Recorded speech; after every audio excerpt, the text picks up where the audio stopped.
10ই মে পাকিস্তান শাসিত আজাদ কাশ্মীরের পাকিস্তান জঙ্গি গোষ্ঠী জাইসি মোহাম্মদ এবং 4 জন টেররিস্ট হাঁটতে হাঁটতে হাঁটতে হাঁটতে হাঁটতে হাঁটতে পাকিস্তান চলে গেল, আর আমাদের বিএসএফ সিএসএফ জওয়ানরা বসে বসে দেখলো। ইডি সিবিআই লাগার জন্য অজিত গোপাল খুব দক্ষ, আর পাকিস্তান থেকে এসে এখন গুলি করে মেরে দিয়ে যায়, তখন অজিত গোপাল একদম স্তব্ধ। এই তো আমাদের ইন্টেলিজেন্স। স্পিকার অ্যাপ্রোপ্রিয়েট ডিসিশন নিতে পারবেন এবং সংসদে যারা আছেন বিচক্ষণ ব্যক্তি। তৃণমূল কংগ্রেস একটি অ্যান্টি ন্যাশনাল পার্টি, সবাই জানে। তৃণমূল কংগ্রেস রাষ্ট্রের পক্ষে কোনো কাজ করে না। তারা এখানে পিএফআই, সিমি, বাংলাদেশের জামাত, হেফাজত, রাজাকার সহ এই ধরনের লোকেদের দিয়ে পশ্চিমবঙ্গটা যাতে সর্বনাশ হয় সেই ব্যবস্থা করছেন। 540 কিলোমিটার সীমান্তে যে বেড়া দেওয়ার জন্য জমি দেওয়া হয়নি বিএসএফকে, এটাও একটা কারণ।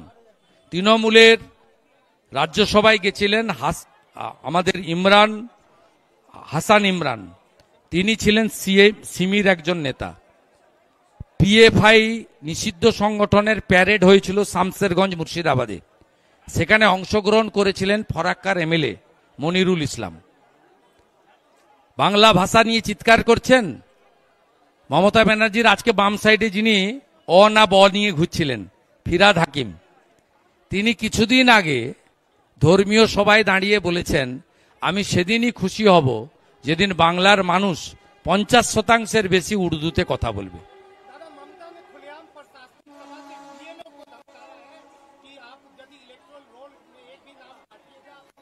मैं सोशल मीडिया में दिया हूं, chief election commissioner Ganesh Kumar ji को खत भी भेजा हूं। इसमें इलेक्शन कमीशन को सो मोटो कॉग्निजेंस लेना चाहिए और इसको बहुत सीरियसली लेना चाहिए। ये सीधा सीधा इलेक्शन कमीशन का जो पावर कॉन्स्टिट्यूशन ने दिया है, आर्टिकल 324 से 329 देख लीजिए, ये कॉन्स्टिट्यूशनल का चैलेंज है। इसके ऊपर इलेक्शन कमीशन को कार्रवाई करना पड़ेगा। उसको ध्यान आकर्षण करने के लिए नेता प्रतिपक्ष की ओर से जो कार्रवाई करना चाहिए मैं ऑलरेडी कर दिया।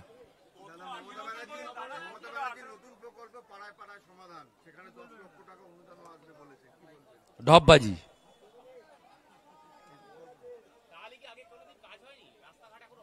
না, উনি তো এবারে প্রথম ভোটে লড়ছেন। 14 বছর তো ভূত মুখ্যমন্ত্রী ছিলেন, ওনার কাছে চাকরির হিসাব নেই, শিল্পের হিসাব নেই, উন্নয়নের হিসাব নেই, কতগুলো এয়ারপোর্ট হয়েছে, কতগুলো সমুদ্র বন্দর হয়েছে, কি করেছেন তার কোনো হিসাব নেই, কত ছেলেকে চাকরি দিয়েছেন, ছেলে মেয়েকে।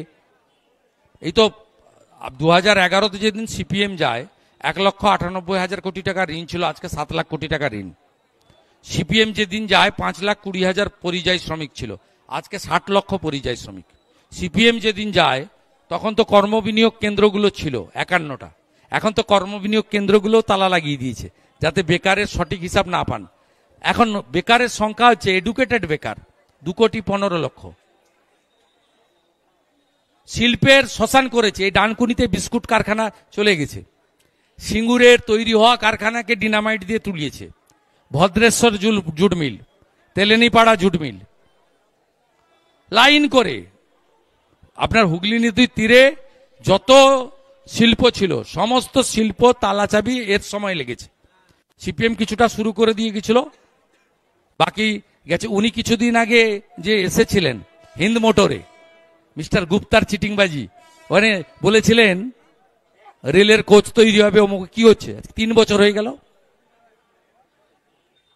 উনি যে হিন্দ মোটরে এসে শিলান্যাস করেছিলেন, নারকেল ফাটিয়েছিলেন, তার 3 বছর পরে দেখুন তো ওখানে গরু চড়ছে। উনি 14 বছর কিছু করেননি, এই রাজ্যটাকে সর্বনাশ করেছেন, সব হাফ দাঁড়ি কেটে রেখে দিয়েছেন।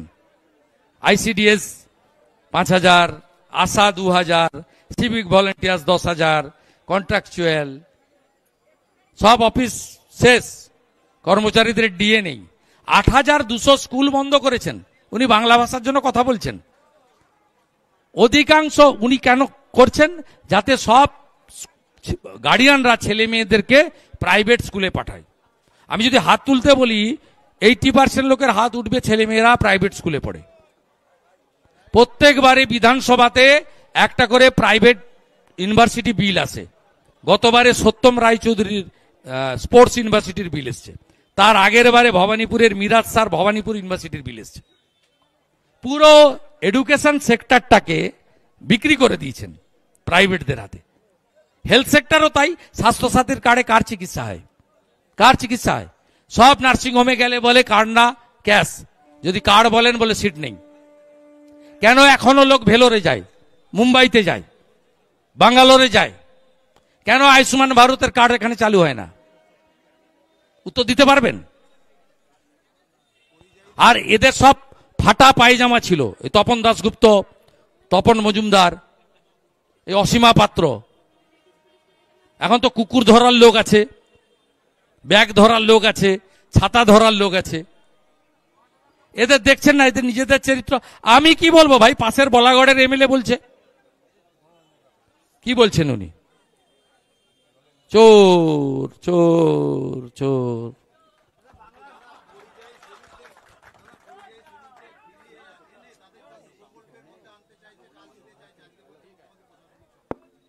কাজ দেবে বলেনি তো, বলেছে ওদেরকে ফিরিয়ে এনে আধার কার্ড দেবে।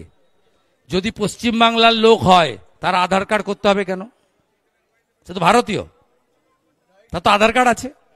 যদি পশ্চিমবাংলার লোক হয়, পুরুষ মানুষটি গেছে কাজে, বাড়িতে অন্য লোকেরা আছে, বাবা মা আছেন, স্ত্রী আছেন, ভাইরা আছেন, স্বাস্থ্যসাথীর কার্ড তাদের থাকবে। বলছে স্বাস্থ্যসাথীর কার্ড করে দাও। বলছে জব কার্ড করে দিতে হবে। মলয় ঘটককে বলছে, চিফ সেক্রেটারির সঙ্গে কথা বলে, আরেকটা দালাল আছে বীরভূমের সামিরুল, তাকে বলছে রাজ্যসভায় পাঠিয়েছে, বলছে তুমি ওকে জব কার্ড করে দিবে। জব কার্ড করতে হবে কেন? তার বাড়ির অন্য লোকের তো জব কার্ড আছে। জব কার্ড তো হয় ফ্যামিলি, একটা ফ্যামিলিতে তো জব কার্ড হয় 1+7, 1+5, 1+4। তার মানে যত রোহিঙ্গাকে এবং বাংলাদেশি মুসলমানকে অন্য রাজ্য তাড়াচ্ছে উনি এখানে রাখবেন। ভারতীয়রা, সে হিন্দু হন আর মুসলমান হন, খুব সাবধান। আপনার রেশন খাবে, আপনার ল্যান্ড খাবে, আপনার বাড়ির মেয়েটাকে তুলে নিয়ে যাবে লাভ জিহাদের নাম করে। আর ভোটের দিন ভোট জিহাদ করবে, তৃণমূলকে ভোট করাবে, তৃণমূলের হয়ে ভোট লুট করাবে। যত মৃত অ্যাবসেন্ট আছে 4টের পরে লাইনে দাঁড়িয়ে 6টা পর্যন্ত ভোট করবে আর বিরোধীদের মাথা ফাটাবে। গতবার এই লোকসভা নির্বাচনে ধনেখালিতে আমাদের প্রার্থী প্রাক্তন সাংসদ লকেট চট্টোপাধ্যায়কে কিভাবে জুতো নিয়ে আক্রমণ করেছিল কারা, আপনার চোখের সামনে দেখেছেন। এইটাই হচ্ছে কারণ। আমি ভারত সরকারকে অনুরোধ করব, আপনারা যাদেরকে বাংলাদেশি মুসলমান এবং রোহিঙ্গা হিসেবে চিহ্নিত করেছেন তাদেরকে ছাড়বেন না, তাদেরকে পুশব্যাক করুন। দরকার হলে যোগীজির কাছ থেকে কিছু বুলডোজার নিন, বুলডোজারের উপরে তুলে কাঁটাতারের এপার থেকে ওপারে ছুঁড়ে দিন। আইসিকে একটু কালকে বাউডিয়ার আউসির মতো একটু সবক শিখাতে হবে, একটু সবক শিখাতে হবে। একটু হ্যান্ডবুকটা নিয়ে আসবো, পড়াশোনাটা একটু কম আছে তাই একটু তেল মারছে। এত চটি চাটবেন না, জিভটা মোটা হয়ে যাবে, টেস্ট পাবেন না পরে। আর আবারও বলি, এই লোকগুলোকে চিহ্নিত করে রাখুন। 8 মাস পরে বদলাও হবে। আপনি বলুন তো, ডক্টর শ্যামাপ্রসাদ দিন না থাকলে পিসির হেলিকপ্টার চড়া হতো, পিসির চার্টার ফ্লাইট চড়া হতো, পিসির অজন্তার চটি ছেড়ে আডিডাসের দামি জুতো পরা হতো। ওটা চটি না, ওটা বহুমূল্য, ব্লেড দিয়ে তুলে দেয় ব্র্যান্ডটা। আগে ধনেখালির শাড়ি যেত 400 টাকার, এখন গড়িয়াহাট থেকে শাড়ি যায় 10,000-এর কম নয়।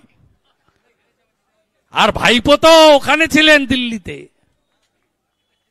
হত কাটলাম আমরা, আর কই খেলো ভাইপো। এই বাংলায় বাংলাদেশ থেকে যত হিন্দু এসেছেন সবাই শরণার্থী, সবাই আত্মীয়, তারা নাগরিকত্ব পাবেন, তাদের কেশাগ্র স্পর্শ করতে কেউ পারবে না।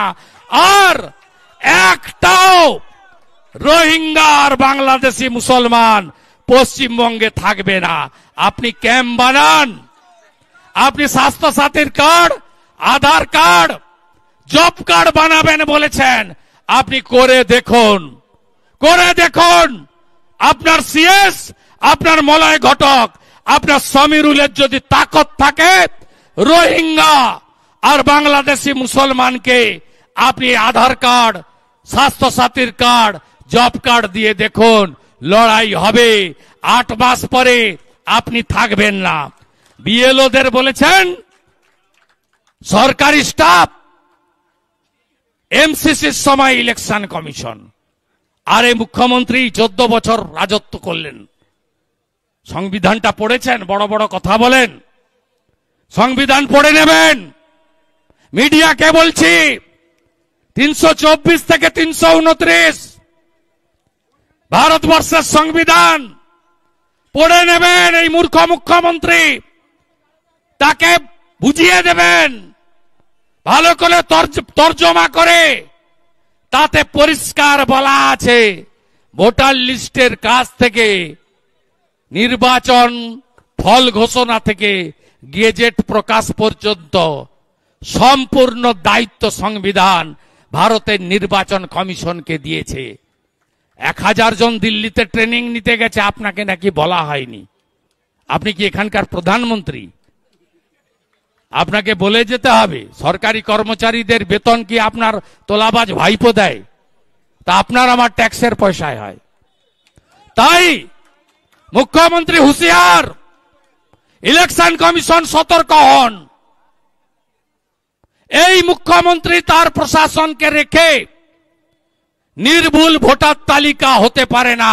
নির্বাচন তো দূরের কথা, গণনা তো আরো পরের কথা। তাই ইলেকশন কমিশনকে সিদ্ধান্ত নিতে হবে। আমরা ছাড়ব না। BJP no setting opposition, CPM এর অপোজিশন লিডার ছিল, কংগ্রেসের অপোজিশন লিডার ছিল। মমতার কাছে ফিশ ফ্রাই খেত, উচ্ছিষ্ট খেত। আমরা চোখে চোখ রেখে লড়াই করি। 65 জন বিজেপির এমএলএ বিধানসভায় ঢুকলে থরথর করে কাঁপে মমতা তার চোরেদের কোম্পানি। এ লড়াইতে মানুষ জিতবে, মমতা হারবে।